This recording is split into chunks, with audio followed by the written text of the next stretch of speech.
As a teacher of learning, to just remind you the importance of looking at your own challenges.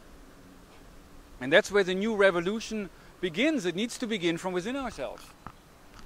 It's not about a revolution by overthrowing or the government or occupying Wall Street or whatever, or San Francisco. I was just thinking about that occupies this world. It's the theme of human history as we know it. The occupation of this world, occupation of territory and the exploitation of this world. Taking the natural resources, the agenda, which is really a matter of the masses working for those in power, the 99% versus the 1%, or less than that even. That's why we are now at the verge of something majorly changing. Something needs to change because the balance has been interrupted. The balance has to be restored. As this planet, this universe is alive. And as we have become like machine beings, we have disrupted the balance because we have taken over. We have taken all the resources and we condition each other, enslave each other. We are at the verge of a new consciousness. We need to be. Well, we are. Just like that.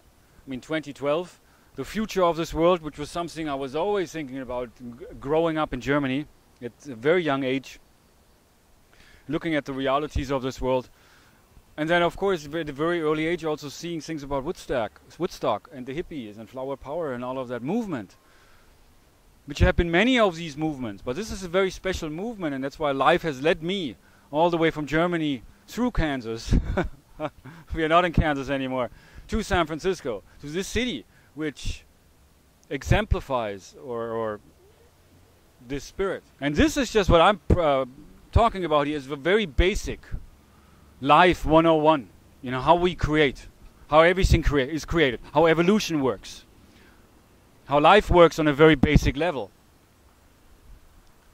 But once you know that, you really find your message, which is your point, which is your meaning. That's where the journey leads, within. It is not some distant land outside of us where there is freedom for everyone. Which throughout human history, all cultures have embarked on that journey.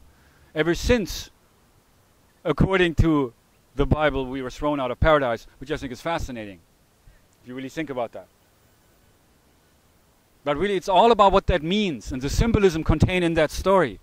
And also you see that for yourself in your own story, the story of your life, and what you have learned from that.